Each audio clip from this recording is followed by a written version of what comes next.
नमस्कार प्यारे बच्चों, मैं आप सभी का शुभचिंतक प्रतीक कटरे आज पुनः आप सभी के समक्ष उपस्थित हूँ।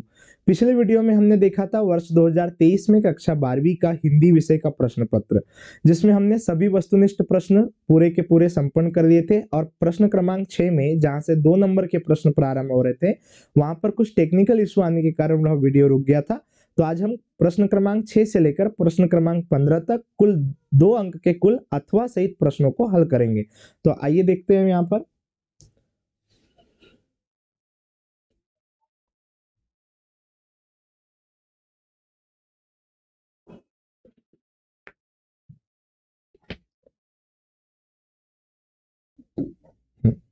प्रश्न क्रमांक 6 आप देख रहे हैं, लेखक के पिता ने आनंद को पाठशाला भेजते समय क्या शर्त रखी थी। तो वर्ष 2023 में प्यारे बच्चों यहाँ से आपको प्रश्न आए थे कुल 10। आप देख रहे हैं यहाँ से 10 प्रश्न आए थे और प्रत्येक प्रश्न आपका 2 अंक का था। इस प्रकार से 20 प्रश्न जो थे वो अति लघुत्तरीय प्रारूप के आधार पर पूछे गए थे। अब आपने प्रश्न में देखा कि लेखक के जो पिता है वो आनंद को पाठशाला भेजते समय क्या शर्त रखते हैं। तो आप सबसे महत्वपूर्ण बात आपने देखी होगी कि आपके हिंदी के पाठ्य पुस्तक में एक पाठ होता है झूठ, जिसे डॉक्टर आनंद यादव के द्वारा लिखा गया है। इस पाठ में यह बताया गया है कि लेखक के जो पिता है वह आनंद को बिल्कुल भी विद्यालय नहीं भेजना चाहते थे। कक्षा 5 में जब वह पढ़ते थे तो उन्होंने उसका पढ़ाई बंद करवा दिया था और वह अगर विद्यालय भेजना भी चाहते थे तो वह कुछ शर्तों के साथ उसे विद्यालय भेजना चाहते थे कि सुबह से ही वह क्या है अपना स्कूल का थैला लेकर वह खेत चले जाए, खेत में दिन भर काम करते रहे, माफी चाहता हूँ 11 बजे तक काम करते रहे और 11 बजे के बाद जब वह विद्यालय जाए तो शाम को विद्यालय से आने के पश्चात वो अपने घर के जानवरों को चराए। जानवर को चराने के पश्चात कभी कभी अगर विद्यालय जाने के लिए क्या करना होता था कि जब खेत में बहुत सारा काम हो जाता था तो उन्हें विद्यालय से छुट्टी भी लेना होगा। इस प्रकार की काफी सारी शर्तें थी। आइए देखते हैं इसको। तो यहाँ से अभी मैंने आपको बताया कि लेखक के पिता आनंद को पाठशाला नहीं भेजना चाहते थे। यही अभी आप देख रहे थे, इसमें पाठशाला नहीं भेजना चाहते थे। वह जब आनंद कक्षा 5 में पढ़ रहा था तो उन्होंने उसका पढ़ना बंद करवा दिया था, मतलब पढ़ना बंद कराकर खेतों के काम में लगा दिया था। तो उन्होंने कक्षा 5वीं में ही उसे खेतों के काम में लगा दिया और उनका पढ़ना क्या है वहां से बंद करा दिया था। बालक को पाठशाला भेजते समय उन्होंने कुछ शर्तें रखी थी। यही आपके प्रश्न में पूछा गया है कि क्या शर्तें रखी थी। कि दिन निकलते ही खेत में जाकर पानी देना होगा, वह दूसरे काम करने होंगे, मतलब आपको सुबह से ही क्या करना पड़ेगा, खेत में पानी देना होगा, उसके साथ दूसरे भी काम करने होंगे। सुबह खेत में जाते समय बस्ता साथ में ले जाना होगा, मतलब यदि आप विद्यालय जाएंगे या स्कूल जाएंगे तो आपको सुबह ही खेत में जाते समय अपना जो बस्ता है स्कूल का बैग वह आपको साथ में लेकर जाना होगा। इसके बाद आप देखते हैं कि 11 बजे खेत में 11 जब बज जाएंगे सुबह के तो 11 बजे खेत में सीधे पाठशाला पहुंचना होगा। 11 बजे खेत से सीधा पाठशाला पहुंचना होगा, मतलब खेत से ही कहाँ जाना पड़ेगा उसको, विद्यालय। छुट्टी होते ही घर में बस्ता रखकर सीधे खेत में आकर घंटा भर ढोर चराना होगा, मतलब 1 घंटे तक आपको ढोर का मतलब होता है जानवर चराना होगा। इसके बाद कभी कभी खेत में ज्यादा काम हुआ तो पाठशाला में गैर हाजिरी लगानी होगी। अगर खेत में बहुत सारा काम हो जाएगा तो उससे विद्यालय से क्या करना पड़ेगा, छुट्टी लेनी होगी, गैर हाजिरी लगानी होगी। और इसी के आगे लिखा है कि आगे पिता ने कहा कि अगर ये शर्तें मंजूर है तभी वह पाठशाला जा सकेगा। यदि आनंद को ये सारी की सारी शर्तें मंजूर रहेगी तो वह अपनी पाठशाला में जा सकता है। दूसरा प्रश्न देखते हैं इसके पश्चात। हाँ, आप देख रहे हैं यहाँ से प्रश्न क्रमांक 6 का यह क्या है, अथवा का प्रश्न है। हम आपको अथवा के भी प्रश्न करवाएंगे। अथवा में लिखा है इसमें मोहनजोदड़ो के घरों की क्या विशेषताएं थी। मोहनजोदड़ो की जब हम बात करते हैं तो यह प्रश्न जो होता है अतीत में दबे पाव, इस आपके पाठ से लिया हुआ है। और इसके बारे में देखिएगा, मोहनजोदड़ो मतलब यहाँ से सिंधु घाटी सभ्यता। इसके बारे में थोड़ा सा देखते हैं। इस वाले पार्ट की जब हम बात करते हैं तो उसके बारे में याद रखिए कि यह सिंधु घाटी सभ्यता से संबंधित है।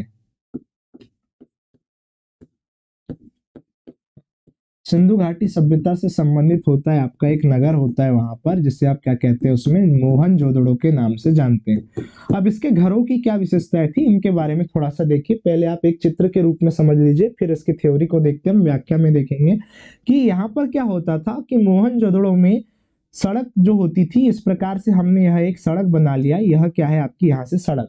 इस सड़क के दोनों किनारे में क्या होते थे, इस साइड से भी यहाँ पर घर होते थे, मतलब यहाँ से भी आपके क्या हो जाएंगे, यहाँ से घर हो जाएंगे आपके, और इस साइड से भी, अर्थात ये सड़क के दोनों ओर क्या होते थे उसमें घर। और दूसरी एक सबसे महत्वपूर्ण बात ये होती थी कि ये जो सड़क के किनारे जो घर होते थे वो कैसे होते थे, कतारबद्ध घर होते थे, मतलब एक के बाद क्या होता था, कतार के रूप में घर होता था। अब इन घरों की जब हम बात करते हैं तो इसको मैंने क्या कह दिया प्यारे बच्चों की यह एक प्रकार की क्या है इसमें सड़क। अब सड़क के जब आप देखेंगे तो सड़क के पास अगर यह एक प्रकार का क्या बना दिया गया है, घर बना दिया गया है, तो एक घर का जो पिछला भाग होता था, मतलब ये पृष्ठ इसको क्या कहेंगे हम, इसमें जब आप देखते हैं तो एक घर जो है इस घर का क्या है इसमें पिछला भाग, इसका पिछला भाग ही क्या होता था, सड़क की ओर होता था। और इसका जो मुख्य द्वार होता था, घर का जो सामने का भाग होता था, वो सड़क से विपरीत दिशा में, अर्थात ये सड़क हो गई आपकी, इसके पीछे में यहाँ पर क्या होता था, इसका मुख्य द्वार, यहाँ पर क्या हो जाएगा, आपके घर का द्वार हो जाएगा। तो यहाँ से जब हम देखेंगे तो यह क्या हो जाएगा, आपका द्वार। अब इसके आगे में क्या होता था, यहाँ से एक छोटा सा आंगन होता था इस द्वार के पास, और इसी प्रकार के घर क्या होते थे, यहाँ से ऐसे क्रमबद्ध रूप से बने होते थे। और उसके बाद जब आप देखेंगे तो इस ओर भी क्या होता था, इसी प्रकार का घर होता था। इसका मुख्य द्वार कहाँ पर होता था, तो यह आपके सड़क के विपरीत दिशा में। और यहाँ पर ये जो घर है, इस घर का जो पिछला भाग है वो कहाँ होता था, सड़क के दिशा की ओर होता था, मतलब सड़क की ओर क्या रहेगा, घर के पिछले भाग का हिस्सा। अब आपने देखा इनमें क्या होता है, कुछ खिड़कियां होती थी, पर खिड़कियां नीचे की ओर नहीं होती थी। जो घर दो मंजिला घर जो होते थे, उन्हीं दो मंजिला घरों में क्या होती थी, सामान्यतः खिड़की, और खिड़की हमेशा ऊपर की मंजिल में होती थी। और याद रखिएगा कि यहाँ पर जो सबसे प्रमुख प्रधान या जो मुखिया होते थे, उन्हीं का घर क्या होता था, मुख्य रूप से दो मंजिला होता था। एक यहाँ पर जब आप देखते हैं कि मोहनजोदड़ो में एक बड़ा सा भी घर हुआ करता था, जिसे आप देखेंगे तो यहाँ से क्या था, एक बड़ा सा घर। उस बड़े से घर को हम क्या कहते थे, यहाँ पर धर्म स्थल के रूप में भी जानते थे कि यह क्या था, एक प्रकार का धर्म स्थल था, जिससे संबंध में बहुत सारे लोगों की मान्यताओं का एक स्थल कहलाता था। तो इसकी हम यहाँ से व्याख्या देखते हैं, तो आप और इसमें समझ जाएंगे कि किस प्रकार से व्याख्या है। देखिए इसको, यहाँ क्या लिखा है कि मोहनजोदड़ो के घरों की विशेषता, सड़कों के दोनों ओर मकान होते थे। अभी मैंने कहा कि सड़कों के दोनों ओर, अभी हमने चित्र देखा था, परंतु सड़कों की ओर घरों का पृष्ठ या पिछला भाग होता था। मतलब जो इस प्रकार से सड़क होती थी, ये सड़क, इसका जो पिछला जो भाग है, वो घरों का जो पिछला भाग रहेगा वो सड़कों की ओर होता था। यही बातें हमने अभी देखी थी। हाँ, तो आपने देखा कि सड़कों की ओर क्या होता था, घरों का पिछला भाग होता था।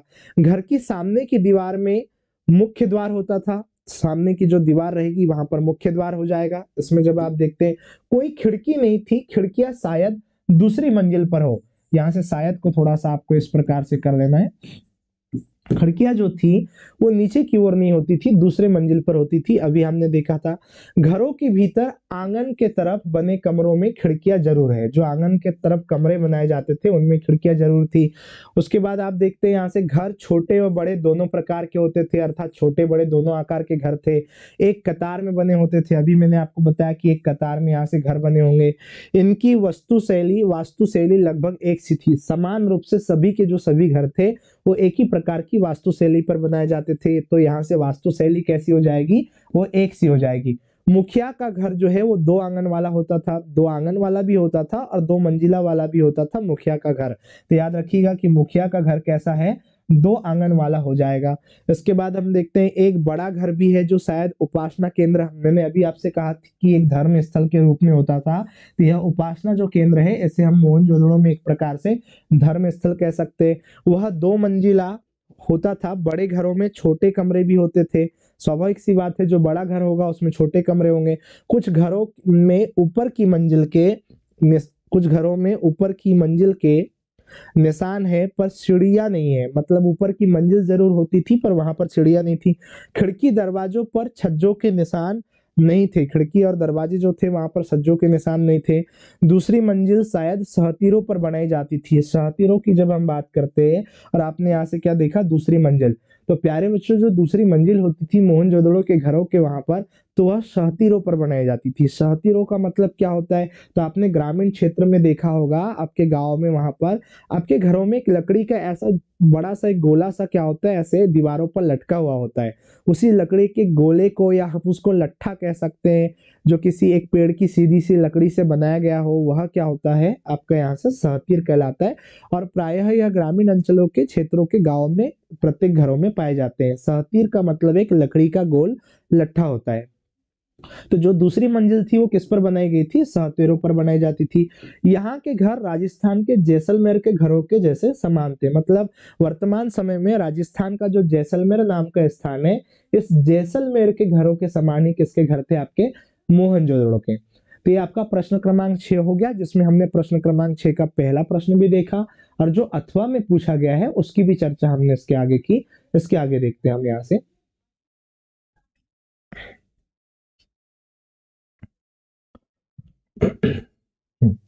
इसके बाद देखते हैं हम प्रश्न क्रमांक 7। और प्रश्न क्रमांक 7 आप देख रहे हैं यहाँ से, नए और अप्रत्याशित विषयों के लेखन में छात्रों में कौन कौन से गुण विकसित होते हैं? नए एवं अप्रत्याशित विषय की बात की गई है। यहाँ पर अप्रत्याशित शब्द जो है इसमें एक अशुद्धि यहाँ पर है, यहाँ थोड़ा सा इसको ठीक कर देते हैं हम। अप्रत्याशित इस प्रकार से रहेगा यहाँ, नए एवं अप्रत्याशित।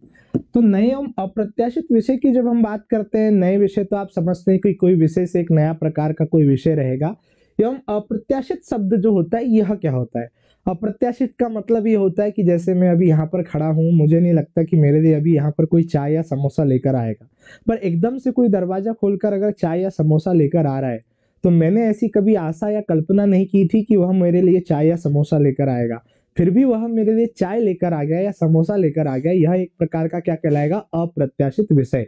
तो जब भी आप इस प्रकार से अनदेखे विषय, अकल्पनीय विषय या बिना किसी आशा के जो होते हैं, उस प्रकार के अप्रत्याशित विषयों के लेखन की बात करते हैं, तो इसमें विभिन्न प्रकार के गुण विकसित हो जाते हैं। तो आप यहाँ से देख रहे हैं, पहला जो गुण है कि इस लेखन से छात्रों में मौलिक अभिव्यक्ति का गुण पनपता है। मतलब मौलिक रूप से अभिव्यक्ति रहेगी, एक मूल अभिव्यक्ति होती है जो छात्रों के द्वारा उसके ही विचारों पर आधारित होती है, जो उसकी स्वयं की अभिव्यक्ति होती है, उसे हम क्या कहते हैं? उसमें मौलिक अभिव्यक्ति।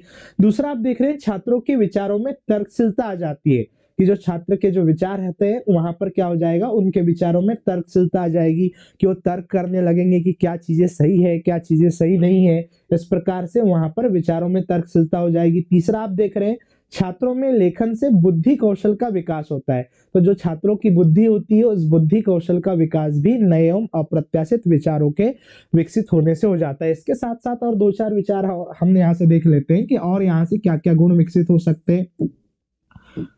तो इसमें देख सकते हैं हम कि यहाँ से समझ का विकास भी होता है। समझ जो होता है, उस समझ का विकास भी अप्रत्याशित और नए विचारों से आ जाता है। पांचवा पॉइंट यहाँ से हम देख रहे हैं, तो याद रखना उसमें नए विचारों की उत्पत्ति हो जाती। जो नए विचार होते हैं प्यारे बच्चों, उन नए विचारों की उत्पत्ति भी आपको इन विचारों के विकसित होने पर इस प्रकार के गुण भी आ जाएंगे। छठवां पॉइंट आप यहाँ से देखते हैं, इसमें आप देखेंगे तो इसे में याद रखना, सीखने की जो क्षमता होती है बच्चों में, सीखने की क्षमता, सीखने की क्षमता का विकास जो होता है यह भी इसमें शामिल हो जाएगा। सीखने की क्षमता का विकास मतलब आपने देखा कि जब आप नए एवं अप्रत्याशित विषयों का लेखन करते हैं तो छात्रों में इस प्रकार से नए गुण क्या हो जाते हैं? सृजित हो जाते हैं, उत्पन्न हो जाते हैं, पनप जाते हैं। तो ये हमारा प्रश्न क्रमांक 7 है। इस 7 के बाद इसका हम अथवा देखते हैं। अथवा में लिखा है, प्रश्न क्रमांक 7 के अथवा में, यह भी 2 नंबर का प्रश्न है, फिल्म और रंगमंच पर दृश्यों को किसकी सहायता से प्रभावशील बनाया जाता है? फिल्म की जब हम बात करते हैं तो आप वही जिसे आप क्या कर सकते हैं कि आप फिल्मों में देखते हैं, टीवी पर देखते हैं, और उसके साथ आप देखेंगे दूसरा क्या लिखा है इसमें, रंगमंच। रंगमंच मतलब किसी नाटक को प्रदर्शित करने के लिए, जो मंच प्रदर्शित करने के लिए जो मंच बनाया जाता है वह आपका क्या कहलाएगा? रंगमंच कहलाएगा।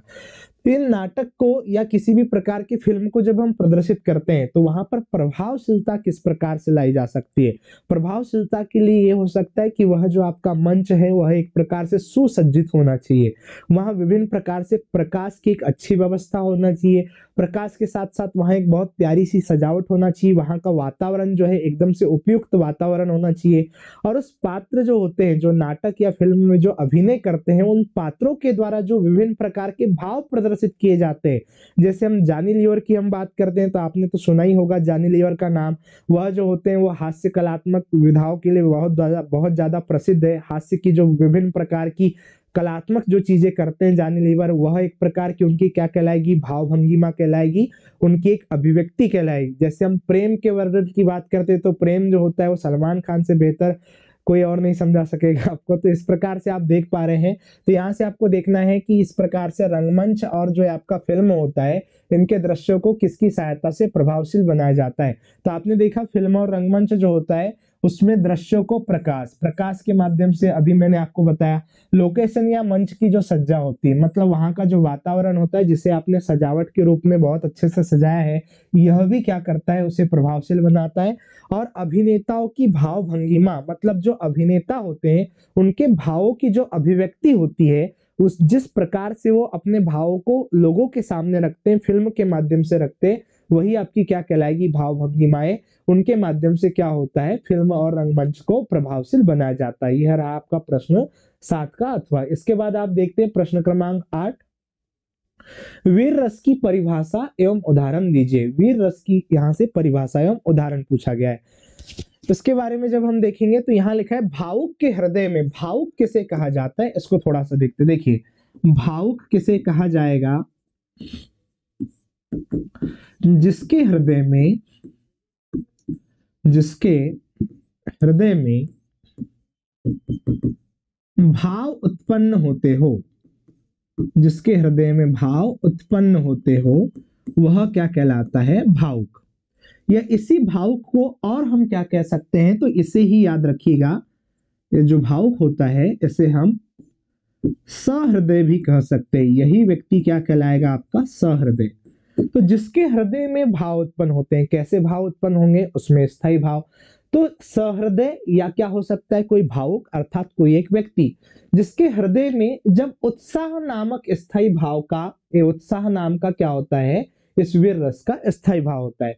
उत्साह नामक स्थायी भाव का जब विभाव, अनुभाव एवं संचारी भाव, इसी संचारी भाव को व्यभिचारी भाव भी कहते हैं, तो इस संचारी भाव से संयोग होता है, तब वहां वीर रस का परिपाक होता है। वीर रस का परिपाक मतलब वीर रस की उत्पत्ति होती है। तो परिपाक को हम ये कह सकते हैं कि वहां पर क्या हो जाएगा, वीर रस की क्या हो सकती है, उत्पत्ति। तो यहाँ हम ये कह सकते हैं कि जब किसी व्यक्ति विशेष के हृदय में या किसी भावुक के हृदय में जब क्या होता है, उत्साह नाम का स्थायी भाव होता है, और उस उत्साह नाम के स्थायी भाव का संबंध किससे होता है या संयोग किससे होता है, विभाव से, अनुभाव से और संचारी भाव से। तीन तीनों भावों से जब उसका संयोग हो जाता है उत्साह का, तो वहां पर आपको वीर रस की उत्पत्ति देखने को मिलती है। अब हमने देखा यहाँ से कि इसका स्थायी भाव क्या होता है, उत्साह। अभी कुछ देर पहले मैंने आपको बताया कि वीर रस का जो स्थायी भाव होता है वह क्या होता है, उसमें उत्साह। उदाहरण को जब हम देखेंगे तो यहाँ पर लिखा है, सियासन हिल उठे राजवंशों ने भ्रकुटी तानी थी, बूढ़े भारत में भी आई फिर से नई जवानी थी। स्वतंत्रता संग्राम के समय का यह क्या है, इसमें पंक्तियां है। और इसके अलावा भी और क्या हो सकते हैं, अन्य उदाहरण वीर रस के हो सकते हैं। जैसे रानी लक्ष्मीबाई का हमने एक उदाहरण सुना होगा कि उसमें बुंदे लो हर बोलो के मुंह, हमने सुनी कहानी थी, खूब लड़ी मर्दानी वह तो झांसी वाली रानी थी। यह भी आपका वीर रस का ही एक उदाहरण होता है। सुभाष चंद्र बोस के द्वारा जो लिखी गई पंक्तियां थी कि वह खून कहो किस मतलब का जिसमें उबाल का नाम नहीं, वह खून कहो किस मतलब का जो आ सके देश के काम नहीं, यह भी आपकी वीर रस की पंक्तियां है। आपने देखा होगा कि महाभारत के काल में जब क्या होता है कि सारथी जो होता है, अभिमन्यु का सारथी जो चक्रव्यूह में अभिमन्यु को जाने से रोकता है, तो अभिमन्यु के द्वारा क्या किया जाता है, अपने सारथी को, उनका वह मित्र भी था, जो अभिमन्यु का सारथी था वह उनका एक मित्र भी था। तो सारथी को क्या कहते हैं वह, कि हे सारथे हे द्रोण क्या आवे स्वयं देवेंद्र भी, वे भी न जीत सकेंगे समर में आज क्या मुझसे कभी। समर का मतलब होता है युद्ध भूमि। तो सारथी को कहते हैं वो कि हे सारथी, यहाँ पर क्या होते हैं कि विभिन्न प्रकार की योद्धा है, पर अगर आज मेरा तेज चल जाएगा तो आज वहां पर मुझसे क्या होगा, कोई भी नहीं जीत सकेगा, मैं यहाँ पर एक राजकुमार नहीं हूँ। इस प्रकार से उन्होंने क्या कहा था कि वहां पर सारथी को, अपने मित्र को कहा था। तो आपने देखा वीर रस, तो वीर रस में इसका एक सबसे प्रमुख बात कि इसका जो यहाँ से स्थायी भाव होता है वह क्या होता है, इसमें उत्साह होता है। इसके बारे में भी और थोड़ी सी जानकारी और ले लीजिएगा कि वीर रस जो होता है यह सामान्य रूप से कितने प्रकार का होता है, इसमें 4 प्रकार का होता है। इसको थोड़ा सा देख लेते हैं हम। इसमें जो होता है सबसे पहले एक, इसे क्या कहते हैं हम, इसमें युद्धवीर। दूसरा देखेंगे हम इसमें, ये क्या हो जाएगा, दयावीर। तीसरा दानवीर। और चौथा जो है यह हो जाता है हमारा इसमें धर्मवीर। इस प्रकार से वीर जो होता है वह सामान्य रूप से क्या हो सकते हैं, 4 प्रकार का होगा। इसको भी थोड़ा सा याद रखिएगा। इसके बाद देखते हैं हम प्रश्न क्रमांक 8 का, ये है अथवा का प्रश्न। संदेह अलंकार की परिभाषा एवं उदाहरण को लिखिए। संदेह जो अलंकार होता है यह एक प्रकार का किस प्रकार का अलंकार होता है, इसको थोड़ा सा देखते हैं।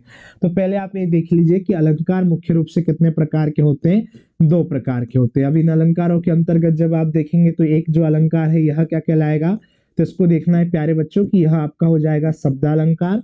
और दूसरे अलंकार की जब हम बात करते हैं तो इसे क्या कहा जाता है, यह आपका कहलाएगा इसमें अर्थालंकार।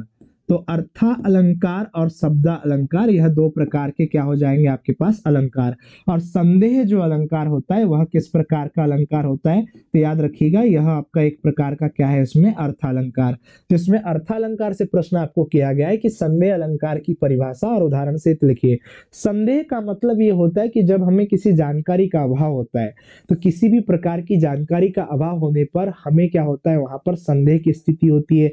कई बार आपने क्या किया होगा, उसमें अपने विद्यालय के समय काल में आपने पढ़ा होगा, जैसे आपने इसके काफी सारे उदाहरण, रस्सी है या सांप, मतलब रस्सी है या सांप है, यह आपको वहां पर क्या होता है संदेह। घर है अथवा ताजमहल, किसी घर को आपने देखा, उसको देखकर आपको क्या हो जाएगा, थोड़ा संदेह हो जाएगा कि यह घर है या ताजमहल है जो इतना खूबसूरत है। इस प्रकार की चीजें होती है। आइए देखते हैं इसको।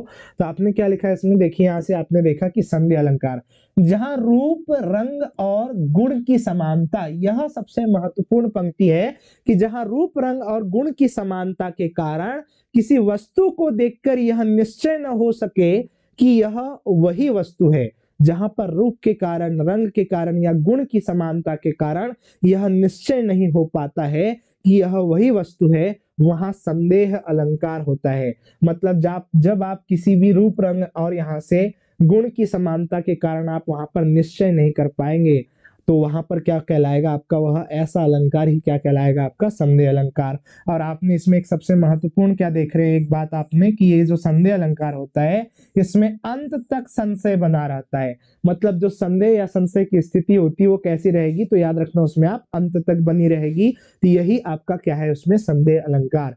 अब इसके बारे में थोड़ी सी चीजें और देख लीजिए आप कि याद रखना संदेह जो अलंकार होता है उसमें सामान्यतः की के साथ या अथवा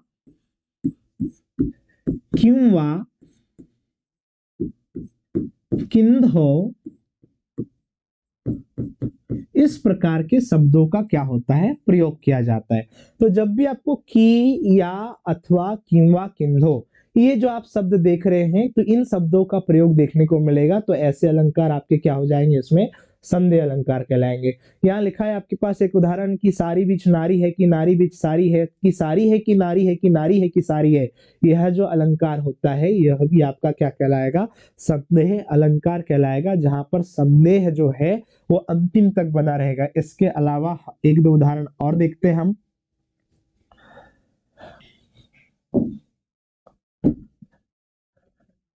हाँ, इसमें जब हम देखेंगे यहाँ से एक छोटा सा उदाहरण, अगर आपने इस प्रकार से लिखा रस्सी है या सांप, यह भी आपका क्या कहलाएगा संदेह अलंकार। दूसरा उदाहरण और देख रहे हैं हम इसमें,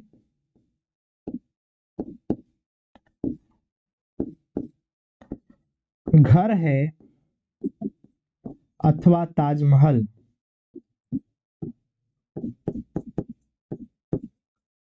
यह भी आपका संदेह अलंकार का उदाहरण हो जाएगा।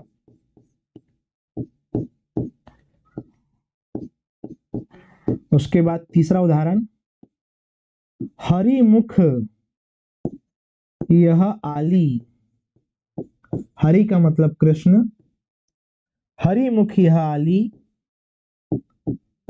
किंधो किंधो ओगो मयंक,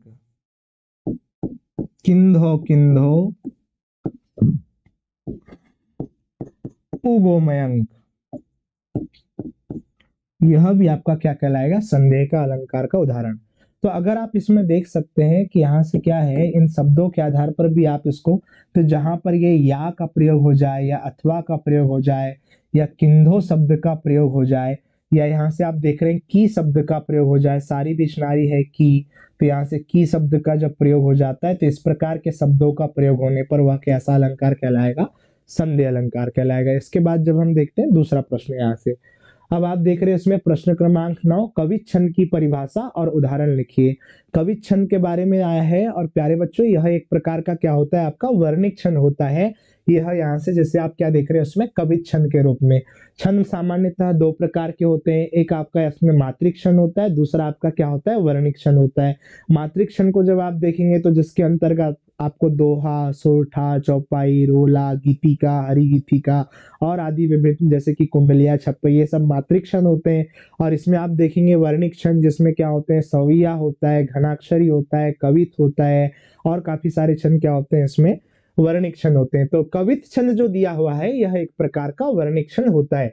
तो इसमें याद रखना कि वर्णिक छंद यह है, आप देख भी पा रहे हैं यहाँ पर कि कवित छंद में क्या होता है, 4 चरण होते हैं। आपने यहाँ से देखा कितने चरण हो जाएंगे, 4, और प्रत्येक चरण में कुल 31 वर्ण होते हैं। मतलब आपको यहाँ से कितने वर्ण देखने को मिलेंगे, आपको 31 वर्ण। और 16-15 पर वर्णों पर क्या होती यति, यह सबसे महत्वपूर्ण बात होती है यहाँ पर कि 16 के बाद 15 वर्णों पर क्या हो जाएगी, इसमें यति देखने को मिलेगी। और हर चरण मतलब प्रत्येक चरण का अंतिम वर्ण क्या होना चाहिए, गुरु होना आवश्यक होता है। तो जो आपका प्रथम चरण होगा, पहली पंक्ति जो होगी, और जो अंतिम जो चरण होगा या दूसरी पंक्ति जो हम कह सकते हैं उसको, तो उसमें प्रत्येक चरण के अंतर्गत उसका अंतिम वर्ण कैसा होना चाहिए, गुरु होना चाहिए। तो आप यहाँ से देख रहे हैं कि एक उदाहरण सबसे पहले आप यहां से देखेंगे तो इसको हम काउंट करते हैं, इसको गिनते हैं कि यहाँ वर्णों की गणना, इसके बारे में थोड़ा सा आप देख सकते हैं। देखिए वर्णिक छंद में एक सबसे महत्वपूर्ण बात ये होती है प्यारे बच्चों कि जब वर्णों की गणना की जाती है यह मात्रिक छंद से भिन्न होता है। वर्णों की गणना में जब क्या होता है, ह्रस्व अर्थात जो छोटी मात्राओं के क्या होते हैं इसमें वर्ण होते हैं, दीर्घ का मतलब क्या होता है, इसमें बड़ी मात्राओं के वर्ण होते हैं। इसका तात्पर्य यह है कि जब अगर किसी भी शब्द में अ, ई, यहाँ से उ और उसके बाद री, ये 4 मात्राएं लगी हो, या हम ये कह सकते हैं कि जहां पर क्या हो जाएगा आ, उसके साथ बड़ी ई, यहाँ पर बड़ा उ, यहाँ से हो जाएगा ए, वो और औ। जब इन सभी वर्णों की जब हम बात करेंगे तो याद रखना ये ह्रस्व कहलाते हैं, ये आपके दीर्घ कहलाते हैं।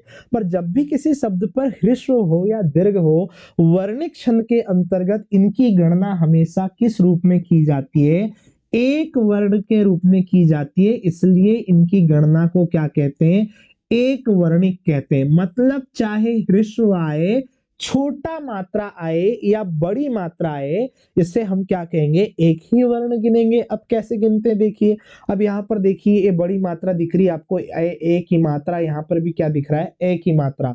फिर भी हम इसके कितनी मात्रा गिनेंगे, एक ही वर्ण गिनेंगे। अब यहाँ पर देखिए, माफी चाहते हैं, वर्ण गिनना है यहाँ पर। तो इसमें देखिए यहाँ पर क्या हो जाएगा, एक, उसके बाद एक, दो, यह 3, 4, इसमें 5, 6, 7 और ये क्या है 8। अब ये जो है यहाँ से 9, या ये जो द देख रहे हैं इसके नीचे क्या है, ऐसे हलंत है, इसे हलंत कहा जाता है। जिनमें हलंत होता है उनका कोई वर्ण नहीं गिनना होता। तो यहाँ से द ध जो हो जाएगा 10, उसके बाद ये 11, ये आपके 12, ये यहाँ से 13, उसके बाद ये 14 और ये क्या हो जाएगा 15, और की बराबर कितने हो गए 16। तो आपने देखा कि इसका जो पहला यहाँ से चरण हो रहा है, इसमें कितने यहाँ से वर्ण हो जाएंगे, 16 वर्ण। 16 के बाद क्या है, 15 वर्ण होने चाहिए नीचे में। तो यहाँ से आपका पहला, दूसरा, ये आपका 3, 4, 5, 6, 7, 8, 9, 10, 11, 12, 13, 14 और इस प्रकार से आपने क्या देखा, इसमें 15। मतलब ये हुआ कि इसमें इस आपके वर्णिक छंद के अंतर्गत यहाँ से 16 और 15 वर्ण पर क्या होती है, आपकी यति होती है। पर इसके नीचे वाली पंक्ति को जब हम देखेंगे तो इसमें थोड़ा सा मिस्टेक है। यहाँ पर कहे रत्नाकर ग्वालिनी की झोरी झोरी से, तो आपको यहाँ से एक शब्द जोड़ना है। यहाँ पर एक चीज क्या आएगा, झोरी झोरी से होता है, यहाँ पर से जुड़ नहीं पाया है, ये थोड़ा सा टाइपिंग मिस्टेक है, इसको देख लेना। झोरी झोरी से के बाद क्या लगेगा हमारा, अल्प विराम। इसको अगर हम सीधा गिनते तो देखिए इसमें 1, 2, 3, 4, 5, 6, 7, 8, 9, 10, 11, 12, 13, 14, 15 और ये क्या हो जाएगा 16। इसके बाद यहाँ से 1, 2, 3, 4, 5, 6, 7, 8, 9, 10, 11, 12, 13, 14, 15। तो आपने देखा कि ऊपर में फिर से कितनी आ रही है, 16 वर्ण, नीचे कितने आ रहे हैं, उसमें 15 वर्ण। तो अर्थात जहां 16 15 16 15 पर यति हो जाएगा, ऐसा वर्णिक छंद हमारा क्या कहलाएगा, कवित कहलाएगा। तो तो इसको याद रखना है कि कुल इसके पास कितने वर्ण हो जाएंगे, 31 वर्ण। और आपने क्या देखा कि अंतिम वर्ण जो होगा वो कैसा होगा, गुरु होगा। अब इसमें आप देखिए यहाँ से लगी जो दिख रहा है ये आपका यहाँ से ये प्रथम चरण का अंतिम वर्ण, इसमें किसके लिए, बड़ी की मात्रा के लिए किसका प्रयोग होता है, गुरु का। यहाँ पर फिर से आप जो देख रहे हैं लगी शब्द यहाँ पर भी दिख रहा है, तो ये भी आपका क्या है उसमें अंतिम वर्ण, तो अंतिम वर्ण भी कैसा हो गया यहाँ से, गुरु हो जाता है। तो कवित छंद क्या है, तो यह एक प्रकार का वर्णिक छंद है जिसके बारे में अभी आपने देखा। इसके आगे चर्चा करेंगे हम, दूसरे प्रश्न पर आते हैं। हाँ, तकनीकी शब्द का, हाँ,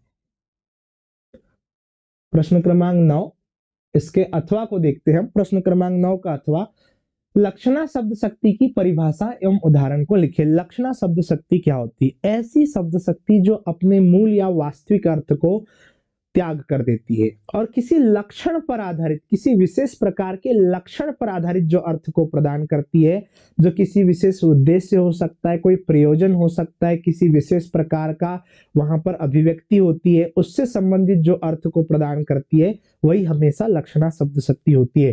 तो आप यहां से देख रहे हैं कि इसमें क्या है, यहाँ से लक्षणा शब्द शक्ति है। अब यहाँ पर आप देखिएगा इसमें लिखा है कि शब्द के मुख्य अर्थ में बाधा होने पर, अर्थात जो किसी भी शब्द का मुख्य अर्थ होता है उसमें क्या हो जाएगी, बाधा हो जाएगा यहाँ पर। तो बाधा होने पर उसके सहयोग से रूढ़ि अथवा प्रयोजन, रूढ़ि का मतलब होता है कोई विशेष प्रकार का अर्थ और प्रयोजन का मतलब होता है किसी विशेष प्रकार का प्रयोग हम कह सकते हैं या अभिप्राय कह सकते हैं। तो उसमें उसी के सहयोग से रूढ़ि या प्रयोजन के आधार पर अन्य अर्थ लक्षित कराने वाले शब्द, किसी अन्य अर्थ को लक्षित कराने वाले शब्द, यही आपका शब्द शक्ति, लक्षणा शब्द शक्ति कहलाती है।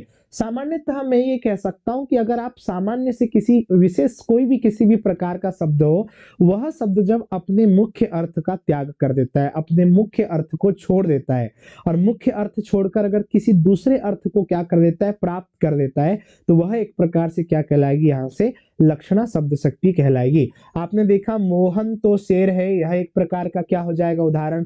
आप देख भी पा रहे हैं कि लक्षणा के द्वारा शेर का अर्थ क्या निकलेगा, यहाँ से वीर निकलेगा। एक दो उदाहरण और हम इसके देखते हैं। अगर मैंने दूसरा उदाहरण ऐसा लिख दिया कि राहुल कक्षा में सबसे गधा है, सबसे गधा है, तो इसका तात्पर्य क्या होता है, इसका तात्पर्य यह थोड़ी होता है कि राहुल वहां पर गधा नाम का एक जानवर हो जाएगा। उस गधा का जो अर्थ था, मतलब राहुल जो है, इसका मतलब यह हुआ कि वह अपने पढ़ने लिखने में क्या है, कमजोर है। तो उस कमजोरी को हमने वहां से हटा दिया, उसके मुख्य अर्थ को हमने क्या कर दिया, हटा दिया, और हमने उसके स्थान पर किसका प्रयोग कर दिया, गधा का प्रयोग कर दिया। तो ये जो गधा शब्द है यह क्या है, उसके लक्षण पर आधारित अर्थ को प्रदर्शित करेगा कि गधा के लक्षण कैसे होते हैं, जिसमें दिमाग क्या हो जाता है, कम हो जाता है, जो नालायक टाइप के बच्चे होते हैं वो एक प्रकार से क्या कहलाते हैं, हमारे गधे कहलाते हैं। तो आपने क्या देखा कि राहुल कक्षा में सबसे गधा है, मतलब वह गधा थोड़ी हो जाएगा, जानवर थोड़ी हो जाएगा, पर वह क्या है, गधा के गुणों के जैसा है।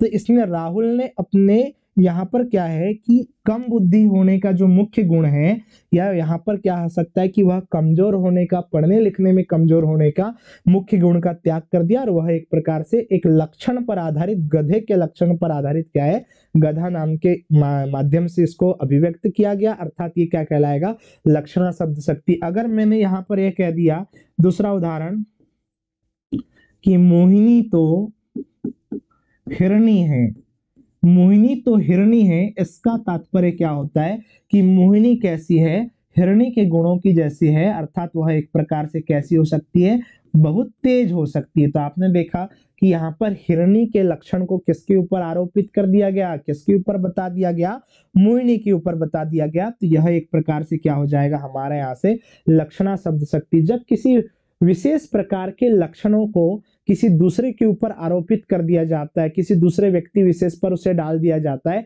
तो ऐसी शब्द शक्ति हमेशा क्या कहलाती है, लक्षणा शब्द शक्ति कहलाएगी।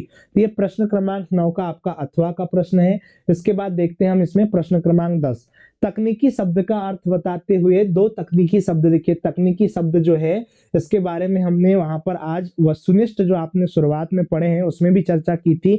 तकनीकी शब्द क्या होते हैं? ऐसे शब्द होते हैं ये शब्द जो किसी विशेष प्रकार के विषय के लिए ही प्रयोग किए जाते हैं, ऐसे शब्दों को हम तकनीकी शब्द कहते हैं। और हमने देखा था प्रारंभिक समय में वस्तुनिष्ठ में, शायद आज की कक्षा का यह पहला ही प्रश्न था कि यहाँ से इन शब्दों को और क्या कहा जाता है? पारिभाषिक शब्द भी कहा जाता है। और यह विशेष तौर पर क्या होते हैं? किसी एक ही प्रारूप के लिए प्रयोग किए जाते हैं, बार बार इनका प्रयोग होगा पर उसी प्रारूप के लिए होगा। अब इसमें हम देखते हैं किसी भी विषय से संबंधित ऐसे शब्द जिनका प्रयोग मुख्य रूप से उस विषय की चर्चा के लिए ही होता है, मतलब मुख्य रूप से उसी विषय की चर्चा के लिए प्रयोग होंगे, ऐसे शब्द आपके क्या होते हैं? तकनीकी शब्द कहलाते हैं। यहाँ से आपने देखा। इसके बाद इन्हें पारिभाषिक शब्द भी कहते हैं, मतलब तकनीकी शब्द ही क्या कहलाएंगे प्यारे बच्चों? पारिभाषिक शब्द कहलाएंगे। वास्तव में तकनीकी शब्द अंग्रेजी शब्द यहाँ से टेक्निकल शब्द का हिंदी पर्याय है, मतलब अंग्रेजी में जो एक प्रकार का शब्द आप देखते हैं टेक्निकल, उस टेक्निकल का ही हिंदी का पर्यायवाची या समान अर्थ प्रदान करने वाला एक शब्द क्या होता है? आपका तकनीकी, जो किससे बना है? एक प्रकार से टेक्निकल से। अब इसके हम उदाहरण देखते हैं। उदाहरण में पहला दिया है भौतिक विज्ञान में प्रयुक्त शब्द। अब भौतिक विज्ञान के लिए किस प्रकार के शब्दों का प्रयोग होता है? तो आइए हम देखते हैं। इसमें यहाँ पर क्या है? गुरुत्वाकर्षण, बिल्कुल सही। इस गुरुत्वाकर्षण का प्रयोग हम किसके लिए करते हैं? मुख्य रूप से भौतिक विज्ञान के लिए। अब वेग जो लिखा है, त्वरण जो लिखा है, त्वरण के बाद इसमें आवृत्ति है, ये सारे के सारे क्या कहलाएंगे? हमारे यहाँ पर भौतिक विज्ञान से संबंधित शब्द कहलाएंगे। अब दूसरा जब आप देखेंगे तो यहाँ से याद रखिएगा कि दूसरे प्रकार के जो आप देखते हैं यहाँ से कि यहाँ पर क्या लिखा है कि धार्मिक कृत्यों एवं कर्मकांड में प्रयुक्त होने वाले शब्द लिखा है। तो धार्मिक कृत्य जो होते हैं, मतलब धार्मिक जो क्रियाकलाप होंगे, और कर्म कांड में प्रयुक्त होने वाले शब्द, यह भी एक प्रकार के तकनीकी शब्द जिसमें आपका यज्ञ है, जप है, आसन है, कर्म, संकल्प, ये सभी के सभी किसके लिए प्रयोग किए जाते हैं? धार्मिक कार्यक्रम या कृत्य के लिए और कर्म कांड के लिए। इसके और दो चार और उदाहरण देखते हैं हम इसमें।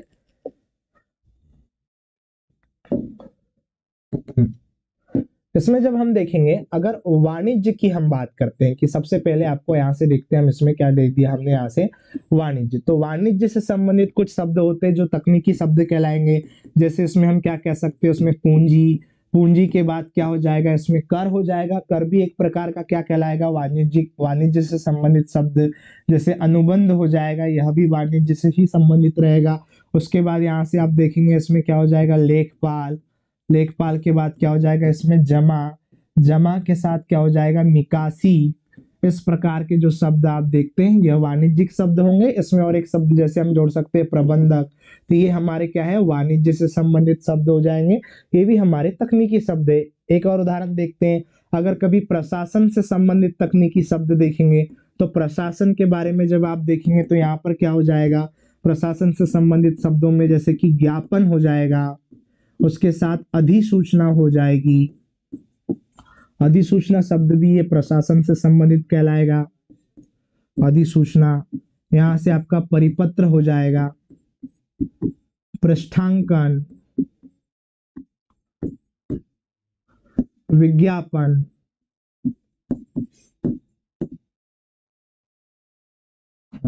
इस प्रकार के जो आप शब्द देख रहे हैं ये सारे के सारे क्या हो जाएंगे? प्रशासन से संबंधित तकनीकी शब्द हो जाएंगे। तो तकनीकी शब्द ऐसे शब्द हैं जो विशेष रूप से उसी प्रारूप के लिए प्रयोग होंगे। अब आप ही देखिए, जैसे आप देख रहे हैं लेखपाल जो है, पूंजी है, प्रबंधक है, वाणिज्य के लिए हो रहे हैं। ज्ञापन, अधिसूचना, परिपत्र, पृष्ठांकन, विज्ञापन, ये सब प्रशासन के लिए हो रहे हैं। इसके आगे देखते हैं हम इसमें दूसरा प्रश्न, ठीक है। प्रश्न क्रमांक यह आपका कौन सा था? हाँ, 10 का अथवा देखेंगे। इसके बाद राष्ट्रभाषा की दो विशेषताएं लिखिए। राष्ट्रभाषा, इसकी दो विशेषताओं के बारे में यहाँ पर लिखने बताया गया है। अब दो विशेषताओं की जब हम बात करते हैं तो इसमें आपको याद रखना है कि राष्ट्रभाषा कैसी भाषा होती है। राष्ट्रभाषा किसी राष्ट्र की ऐसी भाषा होती है जिसका विस्तार एकदम बड़ा सा होता है, व्यापक सा होता है। वह सभी विभिन्न प्रकार के क्षेत्रों को क्या करती है? संपर्क के रूप में स्थापित करती है। किसी राष्ट्र की जो संस्कृति होती है, संस्कृति का जो वहन होता है, वहन मतलब एक प्रकार से संस्कृति को क्रमबद्ध रूप से बढ़ाने का काम कौन करती है? राष्ट्रभाषा। सभी राष्ट्र के लोगों को बहु बहुसंख्या में जो लोग होते हैं, बहुत ज्यादा संख्या में, उनको एक साथ समायोजित करने का कार्य भी कौन करती है? राष्ट्रभाषा। जिसकी कुछ विशेषताएं आज हम यहाँ पर देखते हैं कि राष्ट्रभाषा विकसित होती है, बिल्कुल सही बात होती है कि राष्ट्रभाषा जो होगी वह पूर्णतः विकसित होगी, अर्थात जिसको लिखित स्वरूप में और मौखिक स्वरूप में सामान्य रूप से अभिव्यक्त किया जा सकता है। अब इसके बाद आप देख रहे हैं कि यह देश के बहुसंख्यक लोगों की भाषा होती है, बिल्कुल सही बात है। देश में सबसे ज्यादा बोले जाने वाले शब्दों की भाषा क्या होती है? राष्ट्रभाषा होती है। उसके बाद आपने देखा कि राष्ट्रभाषा को संविधान द्वारा मान्यता प्राप्त होती है, अर्थात किसी भी देश का जो संविधान होता है उसके द्वारा उसे मान्यता भी प्राप्त होगी। देश की अन्य भाषाओं से इसका घनिष्ठ संबंध होता है, अर्थात जो दूसरे यहाँ पर रहेगी दूसरी प्रकार की जो विभिन्न भाषाएं होती है उन भाषाओं से भी इसका क्या होता है? इसमें घनिष्ठ संबंध होता है, ये बात याद रखिएगा। अब 2-4 पॉइंट इसमें एक दो और जोड़ देते हैं जो आपको थोड़े से सरल जाएंगे इसके अंतर्गत परीक्षा पे। देखिए यहाँ से अब हम इसमें 5वां पॉइंट जब हम देखते हैं तो याद रखिएगा, ये जो राष्ट्रभाषा होती है इस राष्ट्रभाषा का रूप याद रखना, उसमें राष्ट्रभाषा का रूप व्यापक होता है। व्यापक मतलब बहुत ज्यादा विस्तारित होता है, बड़ा होता है। दूसरा पॉइंट यहां से देखना, राष्ट्रभाषा जो होती है ये देश की जो संस्कृति है एवं विरासत का, देश की संस्कृति एवं विरासत का बखान करती है। बखान करना मतलब उसके बारे में बताना, बखान करती है। राष्ट्रभाषा जो होती है उसके बारे में और एक बात याद रखेंगे आप,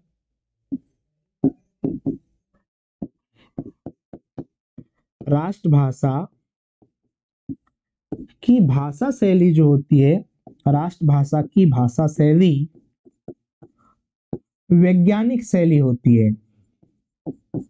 वैज्ञानिक, याद रखिएगा उसमें वैज्ञानिक शैली होती है।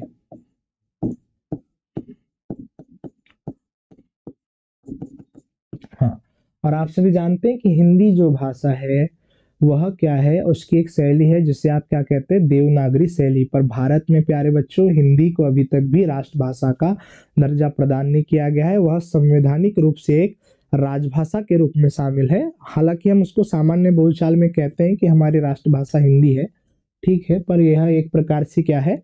राजभाषा है, इसको याद रखिएगा। उसके बाद देखते हैं आप निम्न में से, ये आपका प्रश्न क्रमांक 11। प्रश्न क्रमांक 11 की जब हम बात करेंगे, यहाँ से आपको व्याकरण पर आधारित प्रश्न है। निम्नलिखित वाक्यों को शुद्ध करके लिखिए। इन वाक्यों को शुद्ध करना है, यह भी आपके 2 अंक वाले प्रश्न चल रहे हैं।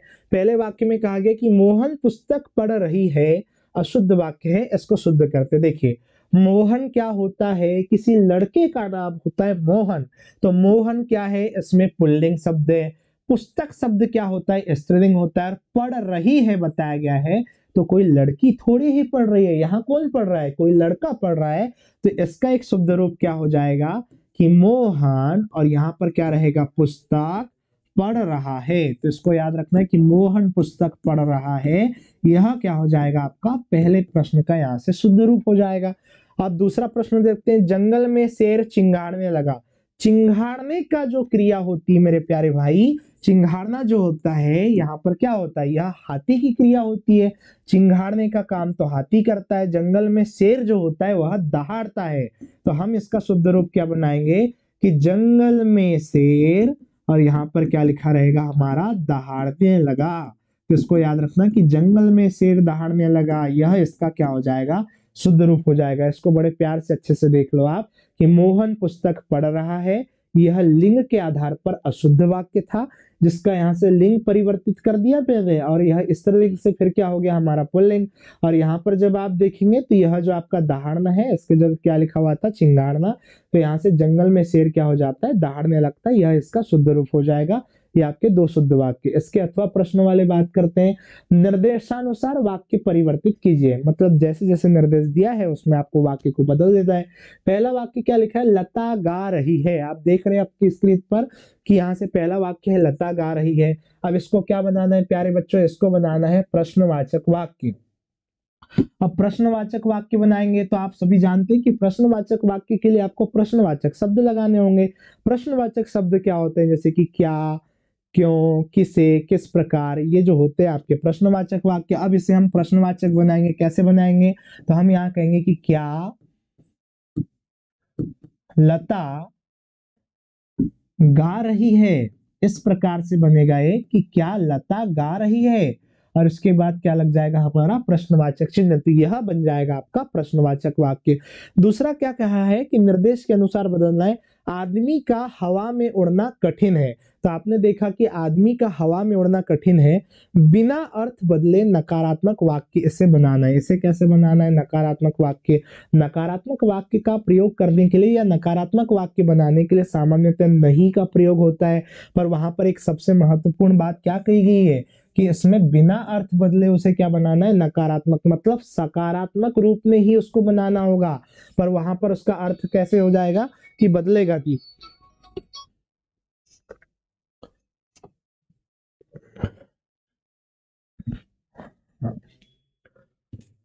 हाँ, इसको हम देखते हैं। तो यहाँ पर क्या लिखा रहेगा देखिए, तो इसे अब कैसे बनाएंगे? यहाँ पर हम कहेंगे कि आदमी का हवा में उड़ना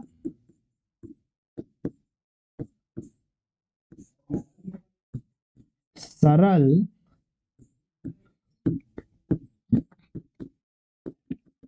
नहीं है। तो आपने यहाँ पर क्या देखा कि आदमी जो होता है उसका हवा में उड़ना सरल नहीं है। तो आप यहाँ से देख रहे हैं कि आपने बिना किसी अर्थ को बदले इसको क्या बना दिया, यहाँ से नकारात्मक वाक्य बना दिया कि आदमी का हवा में उड़ना सरल नहीं है। मतलब हवा में उड़ना सरल नहीं है भैया, इसका मतलब वह कैसा है? कठिन है। तो यहाँ पर बिना अर्थ को बदले आपने इसको क्या कर दिया? नकारात्मक वाक्य में परिवर्तित कर दिया। ये आपका प्रश्न क्रमांक 11 का अथवा है। इसके बाद देखते हैं प्रश्न क्रमांक 12, कवि ने अपने खेत में कौन सा बीज बोया था? इसके बारे में जब आप देखेंगे तो खेत वाला आपके पाठ्य पुस्तक में एक पाठ होता है, छोटा मेरा खेत, जिसकी पंक्तियां होती, छोटा मेरा खेत चौकोना कागज का एक पन्ना। ये आपने पंक्तियां पढ़ी होगी। और ये किसके द्वारा लिखी गई है? यहाँ से यह पाठ किसके द्वारा लिखा गया है? उमा शंकर जोशी जी के द्वारा लिखा गया है। इसको याद रखना है। तो वहां पर एक आ गया है कि कवि ने अपने खेत में क्षण का बीज बोया था। यह सबसे महत्वपूर्ण बात रहेगी कि यहाँ से कवि जो थे उन्होंने अपने खेत में क्या बोया था? क्षण का बीज बोया था। खेत की तुलना कागज के पन्ने से की गई है। इसको हमने वस्तुनिष्ठ प्रश्न में भी आपने देखा था कि वस्तुनिष्ठ प्रश्न में पूछा गया था कि खेत की तुलना किससे की गई है? कागज के पन्ने से। और यहाँ जो एक प्यारा सा छोटा सा प्रश्न पूछा गया, किसका बीज बोया था? तो याद रखना इनके द्वारा क्षण का बीज बोया गया था। ये इसका क्या हो जाएगा? उत्तर हो जाएगा। 2 अंक का प्रश्न है, छोटे उत्तर आप दे सकते हैं उसमें। अब देखिए इसके अथवा में देखेंगे हम। शमशेर बहादुर सिंह कौन से तार सप्तक के महत्वपूर्ण कवि थे?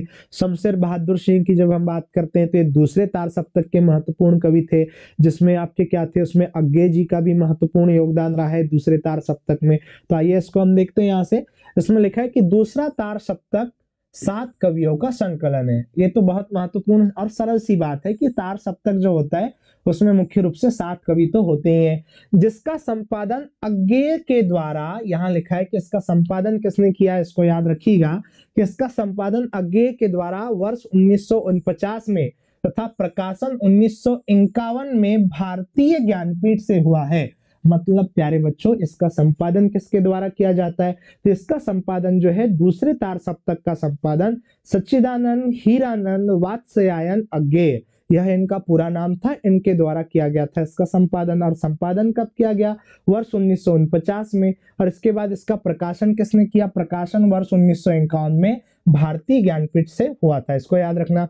दूसरा सप्तक में कौन कौन थे? भवानी प्रसाद मिश्र, ये आपके पहले, शकुंतला माथुर ये दूसरे, हरि नारायण रहेंगे इसमें, हरि नारायण व्यास है, इसको थोड़ा सा ठीक कर देना है यहाँ पर। ये जो लिखा है यहाँ से देखिए, इसमें हरि नारायण लिखा है, पर इसको याद रखना है हरि नारायण है यह, हरि नारायण व्यास। उसके बाद नरेश मेहता, नरेश मेहता के बाद रघुवीर सहाय, धर्मवीर भारती, और धर्मवीर भारती के बाद कोई व्यक्ति थे तो वो कौन थे? आपके शमशेर बहादुर सिंह। और शमशेर बहादुर सिंह की एक कविता भी आपके पाठ में शामिल है, जिसका नाम क्या होता है? उषा। तो आपको याद रखना है कि इस प्रकार से यहाँ से कुल कितने कवि थे। तो आपने यहाँ से देखा कि आपके भवानी प्रसाद मिश्र पहले, शकुंतला माथुर, उसके बाद हरि नारायण व्यास तीसरे, नरेश मेहता आपके चौथे, यहाँ से रघुवीर शाह जो है ये पांचवे हो जाएंगे। इस प्रकार से इधर दिखा है नरेश मेहता, ये आपके रघुवीर शाह, धर्मवीर भारती छठवें कवि, और शमशेर बहादुर सिंह ये क्या हो जाएंगे सातवें।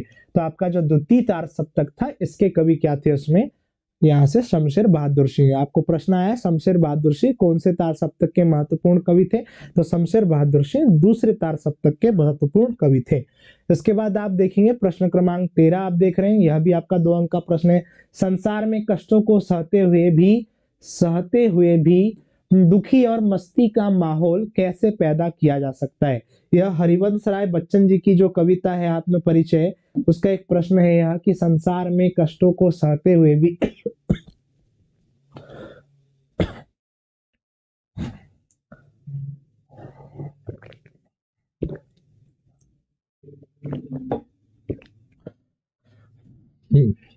तो इसमें आप देख रहे हैं कि संसार जो होता है उसमें कष्टों को सहते हुए भी आप किस प्रकार से क्या कर सकते हैं, अपने जीवन को जी सकते हैं। देखिए सामान्यतः यह जो होता है यह अभिव्यक्ति एवं माध्यम वाली जो आपकी किताब होती है उससे भी संबंधित इस प्रकार के प्रश्न आपको बनते हैं कि अगर क्या होता है कि जीवन में विभिन्न प्रकार की कठिनाई भी आती है तो भी हम कहते हैं, हमारे मम्मी पापा हमें बताते हैं विभिन्न प्रकार से जब हम असफल हो जाते हैं कि बेटा इस प्रकार से पढ़ना चाहिए, आपको करना चाहिए, इससे होते रहता है जीवन में, इस प्रकार से असफलता जीवन में आती रहती है।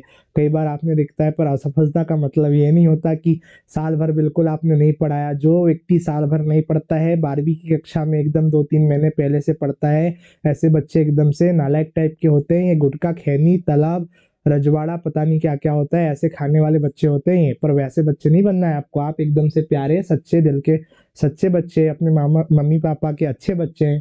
तो आपको क्या करना है इसमें, देखो यहाँ पर यहाँ लिखा है कि संसार में कष्टों को सहते हुए भी कैसे रहना चाहिए, खुशी और मस्ती का माहौल होना चाहिए। मतलब आप जीवन में विभिन्न प्रकार की कठिनाई से अगर निकल भी रहे हैं तो भी आपको क्या करना चाहिए, सहज रूप से एकदम से सरल अभिव्यक्ति के साथ अपने जीवन को व्यतीत करना चाहिए। उसी प्रकार की अभिव्यक्ति यहाँ से उत्तर में देखने को मिलेगी आपको। देखिए इसमें क्या लिखा है, सुख दुख, अभी मैंने आपको बताया होते रहता है इसमें सुख दुख, लाभ हानि, आनंद कष्ट, एक ही सिक्के के दो पहलू होते। मतलब आज अगर सुख है तो कल दुख आएगा, तो हमको पहले से तैयार होना चाहिए कि आज अगर हम सुखी व्यक्ति है तो कल हमें दुख का भी सामना करना पड़ेगा। आज अगर हम सुखी है तो कल दुख आएगा, कल दुख है तो आज सुख आएगा। इस प्रकार की गतिविधियां चलते रहती है। ये चीजें आपको उम्र के साथ समझ में आएगी। एक ही सिक्के के दो पहलू है, बिना एक का अनुभव हुए दूसरे की सच्ची अनुभूति संभव नहीं है। मतलब जब आपको सुख का अनुभव होगा तो ही आपको दुख के बारे में पता चलेगा कि सुख बहुत अच्छा होता है और दुख में क्या होता है, तकलीफें होती है। जब आपको दुख का पता चलेगा कि दुख में इतने कष्ट सह रहे हैं आप, और जब आपके पास सुख आ जाएगा तो आपको लगेगा कि दुख तो बहुत बेकार होता है, सुख बड़ी अच्छी चीज होती है। इस प्रकार की चीजें, मतलब अगर आपको दुख आएगा तो ही आपको सुख की अनुभूति होगी, और जब आपके पास सुख आएगा तभी आपको दुख की अनुभूति होगी। उसके आगे लिखा है, जीवन पथ पर चलते चलते मिलने वाले कष्ट रूपी सूलों के बाद भी मानव अपने कर्म पथ से विमुख नहीं हो। मतलब फिर भी क्या होगा, अगर विभिन्न प्रकार के कष्ट आएंगे, सूल का मतलब होता है बहुत ज्यादा कठिनाइयों को प्रदर्शित किया गया है यहाँ पर, तो भी मानव को कहा गया है कि वह अपने पथ से, अपने मार्ग से विमुक्त न हो, उसका त्याग न करे। यह व्यक्ति विशेष पर निर्भर करता है कि वह जीवन में आने वाली प्रतिकूल परिस्थितियां, मतलब विपरीत परिस्थितियों से कैसे पार पाता है। यदि मनुष्य स्वयं पर आत्मविश्वास बनाए रखता है, सबसे महत्वपूर्ण चीज प्यारे बच्चों यही होती है, आत्मविश्वास। अगर यह आत्मविश्वास आपके पास है तो आप अपनी 12वीं की कक्षा में कम से कम 85 से 90% अंक तक मुख्य रूप से आप हासिल कर सकते हैं। और सबसे महत्वपूर्ण चीज ही होती है यहाँ से आत्मविश्वास। मतलब आपको आत्मविश्वास बनाए रखना है। आत्मविश्वास बनाए रखते हुए, कष्टों का जीवन का एक हिस्सा मानते हुए, कष्टों को क्या है, अपने जीवन का एक हिस्सा मानते हुए मुस्कुराकर कष्टों का सामना करता है, तो न सिर्फ कष्टों की तीव्रता और उनका प्रभाव कम हो जाता है, अपितु वह खुशी और मस्ती के साथ उन कष्टदायक दिनों को सफलतापूर्वक निकाल सकता है। यदि आप आत्मविश्वास बनाकर रखते हैं तो आपके पास जो कष्ट वाले दिन होते हैं वह सामान्य रूप से सरलता से क्या हो जाएंगे, बीत जाएंगे। और आप उन दिनों में अगर मुस्कुराते हुए अच्छे से सहज रूप से अपना जीवन बिताते हैं तो आपको एक दिन क्या होती है, खुशी अवश्य प्राप्त होती है। तो यह जो प्रश्न आपको लिखा हुआ है कि संसार में कष्टों को सहते हुए भी खुशी और मस्ती का माहौल कैसे पैदा किया जा सकता है, यह एक प्रकार से क्या है, आपके मानसिक विचार पर आधारित प्रश्न भी है, जिसमें आप कैसे उस किसी भी समस्या से कैसे निकल सकते हैं, आप अपने जीवन को कैसे सरल व्यक्तित्व के रूप में जी सकते हैं, सरल रूप में कैसे जिएंगे आप, उस प्रकार का प्रश्न है। तो इसको आप थोड़ा सा देखेंगे, यह काफी सरल है। इसके आगे देखते हैं हम यहाँ से लक्ष्मण जी के, यह अथवा का प्रश्न है। लक्ष्मण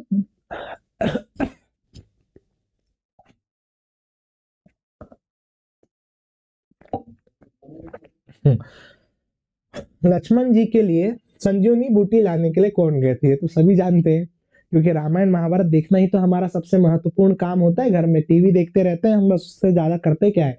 लक्ष्मण जी के लिए मूर्छित होने पर उनके लिए संजीवनी बूटी लाने के लिए पवन पुत्र हनुमान गए थे। तो यहाँ से आपके पवन पुत्र हनुमान बजरंग बली जो है हवा में उड़कर गए थे, आपने देखा होगा वहां पर।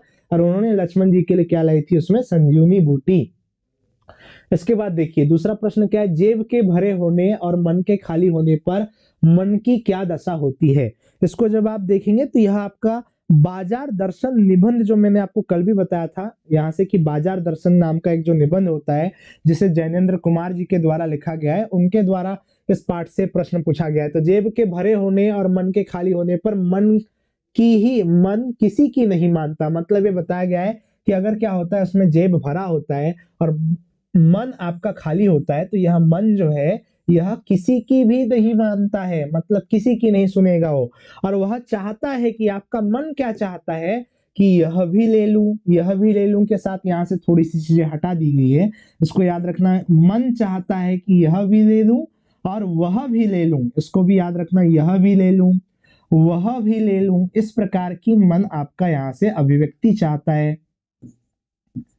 हाँ, इसको याद रख लीजिएगा, इस पर थोड़ा सा जोर देना है कि वह चाहता है कि यह भी ले लूं वह भी ले लूं, सभी सामान आवश्यक एवं आरामदायक मालूम होता है। मतलब यदि आपका जेब भरा हुआ होता है तो आप सभी जानते हैं कि अगर आपको मेले के लिए बहुत सारे पैसे दे दी जाए तो आपको लगने लगेगा कि बहुत सारी चीजें आप वहां से मेले से खरीद लेंगे। तो यहाँ से एकदम छोटी सी अभिव्यक्ति है कि जब जेब भरा होता है और मन खाली होता है तो हमारा मन चाहता है कि यह भी ले लूं वह भी ले लूं, बहुत सारी चीजें हम ले लें वहां से।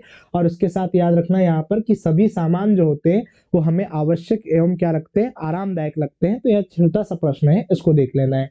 इसके बाद लिखा है राजा के द्वारा कुश्ती लड़ने की आज्ञा मिलते ही दर्शक क्या करने लगते हैं। दर्शक क्या करने लगे इसको बताना है। तो यहाँ से आपने देखा होगा फणीश्वर नाथ रेणु की जो कहानी है, वहां पर फणीश्वर नाथ रेणु की कहानी का नाम क्या है उसमें, तो याद रखिएगा पहलवान की ढोलक। और इसी पहलवान की ढोलक से बना हुआ यह प्रश्न है।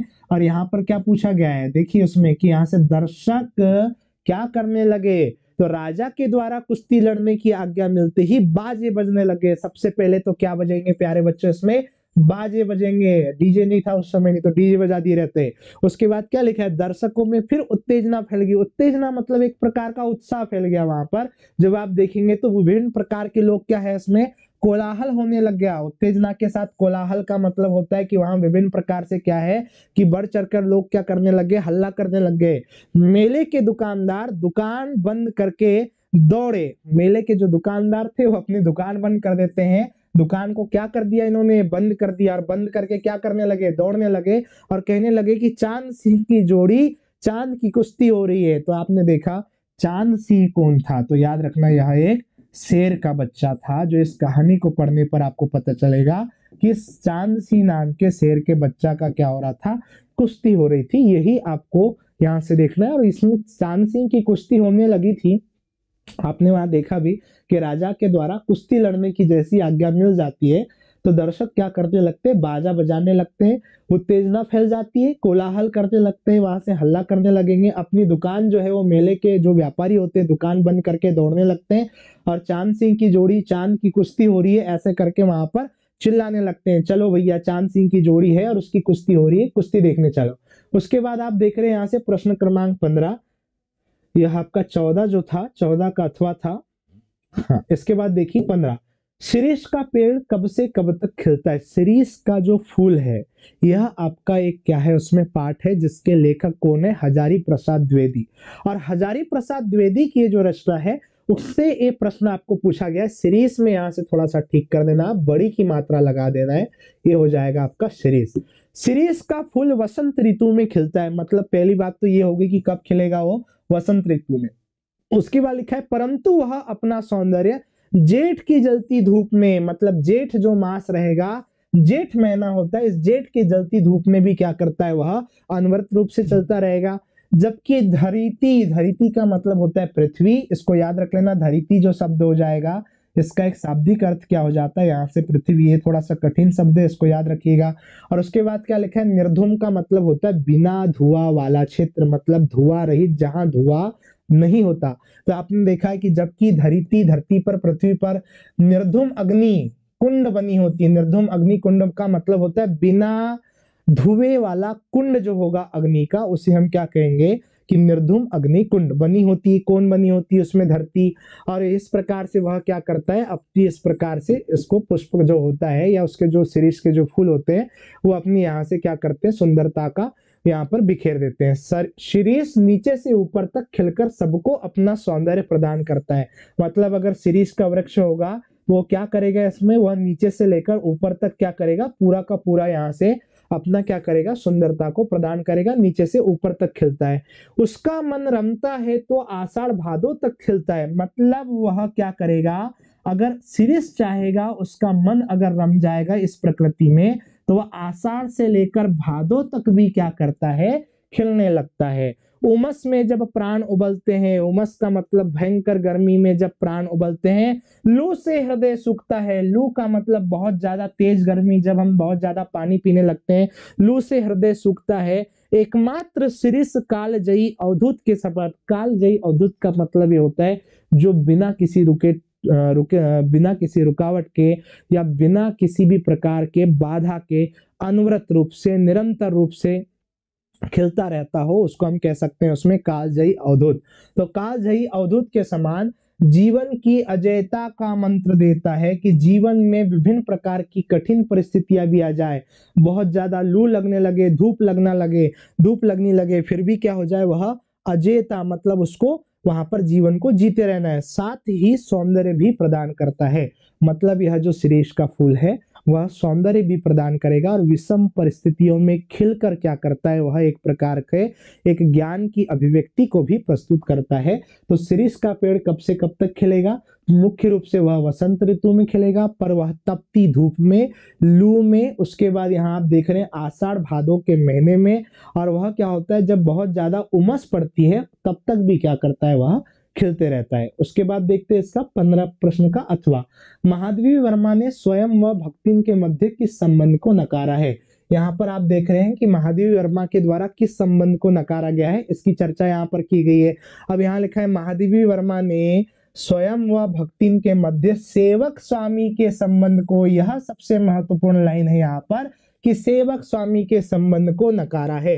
तो आपने देखा कि इसका प्रश्न का उत्तर क्या हो जाएगा, कि उन्होंने सेवक और स्वामी के संबंध को क्या कर दिया, नकार दिया है। क्योंकि वह भक्तिन से असंतुष्ट होने पर भी उसे सेवा से हटा नहीं सकती, मतलब जो भक्तिन होती है, किसी भक्त के द्वारा जो भक्ति की जाती है तो उससे असंतुष्ट है, वह भक्तिन से असंतुष्ट होने पर भी उसे सेवा से हटा नहीं सकती और भक्तिन भी उन्हें छोड़ नहीं सकती। तो यहाँ पर लिखा है कि ये जो भक्त होते हैं वह क्या होते हैं, ईश्वर को नहीं छोड़ सकते, ईश्वर जो होते हैं वो भक्त को नहीं छोड़ सकते, इसलिए उन्होंने क्या किया है, सेवक और स्वामी के जो संबंध है उसको क्या कर दिया है, नकार दिया है। तो इस प्रकार से आज हमने क्या देखा कि प्रश्न क्रमांक 6 से लेकर प्रश्न क्रमांक 15 तक हमने प्रत्येक प्रश्न को देखा। प्रत्येक प्रश्न आपका क्या था, उसमें 2 अंक का था। तो प्यारे बच्चों, आज हमने अति लघु उत्तरीय प्रश्न देखे जिसमें 2-2 अंक के प्रश्न थे, कुछ थोड़े से लंबे उत्तर वाले भी थे, लंबे उत्तर नहीं थे, सामान्यतः व्याख्या थी, एक छोटी सी कहानी थी। अगर आप इतने दिनों से, 1 वर्ष से पाठ को पढ़ेंगे तो आप आराम से उसको एक के बाद क्रम से लिख सकते हैं। तो आज हमने अति लघु उत्तरीय प्रश्नों को देखा। कल हम अगले वीडियो में क्या करेंगे, हम प्रश्न क्रमांक क्रमांक 16 से थोड़े से दीर्घ उत्तर वाले प्रश्नों को देखेंगे। तो ये जो पहला वीडियो था हमारा वर्ष 2023 के विगत वर्ष के प्रश्न पत्र का था, कक्षा 12वीं के हिंदी विषय का। तो प्यारे बच्चों, आज के लिए धन्यवाद। इसके आगे हम देखेंगे अगला वीडियो, जहां पर हम प्रश्न क्रमांक 16 से प्रारंभ करेंगे।